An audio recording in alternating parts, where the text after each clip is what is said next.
Esben, at the end of May, you published a book about Joseph Schumpeter.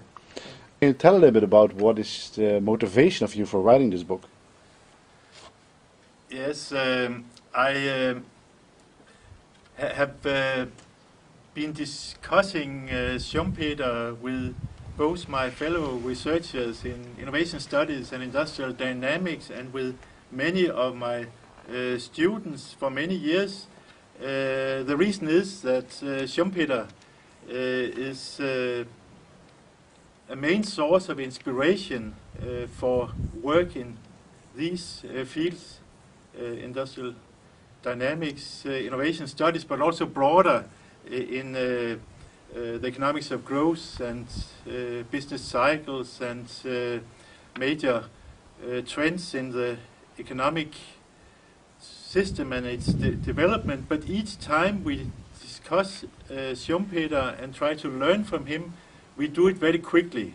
Actually, we tend to use Schumpeter as a kind of loose source of inspiration, which we never treat in the main text of our papers and books, but only in the footnotes of our papers and books. And then I thought, maybe there's more to Schumpeter than we find out when we simply use this footnote method of thinking about Schumpeter.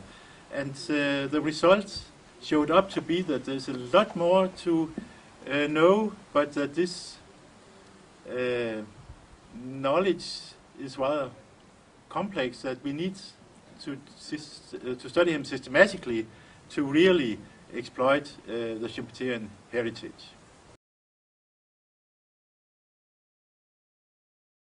One thing you learn as soon as you study Joseph Schumpeter, and that's of importance for my young and ambitious students, that is his message of exploiting the creative years of your youth to develop a research program that you later implement during your academic life.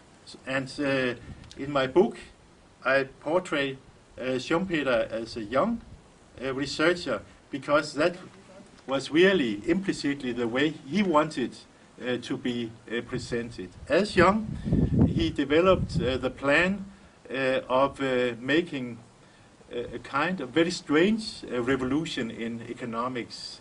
He was based in Austria, a German-speaking country in the beginning of the 20th century, and at that time economics was very poorly taught in the German-speaking countries. So the first part of Schumpeter's reform program was to understand and teach the mathematical economics of the valuation type.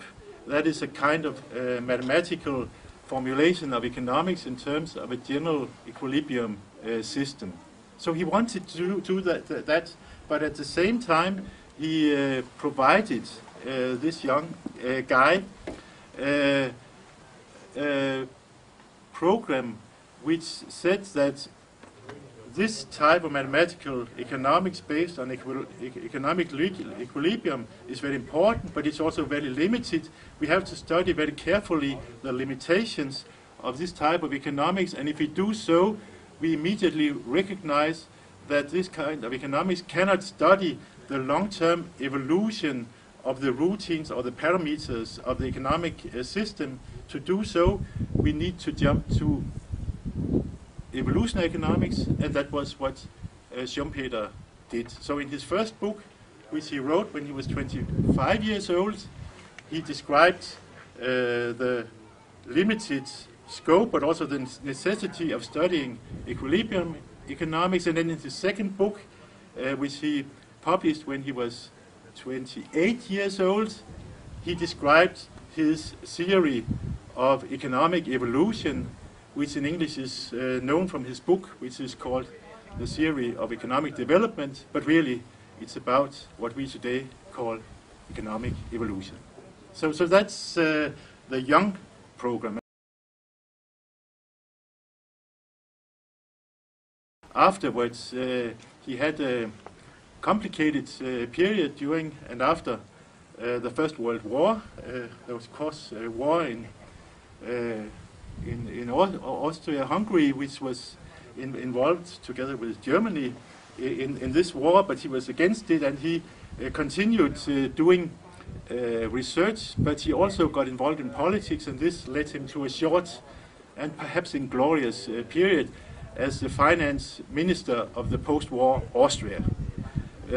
He was also a banker, but then he returned to academia and ended up for the last many years of his career at the famous University of Howard in the United States. And it was from here we know him, because it was here that he implemented his useful vision about the reform of economics through three books which could be called the evolutionary trilogy. The one was the book on the entrepreneur and the economic system, which is called The Theory of Economic Development. The other is about business cycles, or better, evolutionary business cycles. And the third is called Capitalism, Socialism, and Democracy. That's the big lines of the evolution of the capitalist society. So that's more or less how Schumpeter, moved from his useful program and then to some sort of implementation. But of course his useful ideas about promoting equilibrium economics by his teaching and by promoting evolutionary economics by his research was a huge program. Especially the latter one was a big difficulty, because he was, to practical understanding, the only person who implemented until his death in 1950 the program of his special kind of evolutionary economics, the Schumpeterian evolutionary economics. So it was not a fully developed program. It was a program which he tried to develop, and which of course can be criticized for being incomplete, but still deserves a place much better than one in the footnotes. So I try to tell my colleagues and my students that they should really go for Schumpeter and try to develop some of his ideas at the level of modern knowledge. That is not by only reading his books, but also by going beyond Schumpeterian evolutionary economics, and that's what my last chapter is about.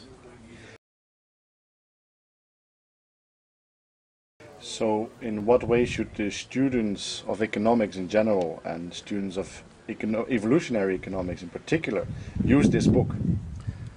Yes, they should use it as we use material from older people, like our professors, or like the great figures of the history of economics thought.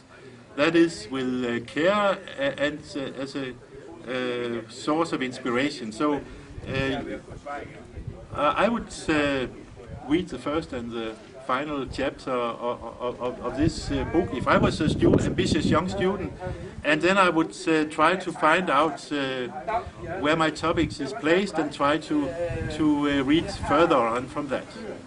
And in the end, hopefully I could not only go beyond Schumpeter's evolutionary economics, but also beyond this book on Schumpeter's evolutionary economics. That's the challenge for young people. Okay, thank you very much. Thank you.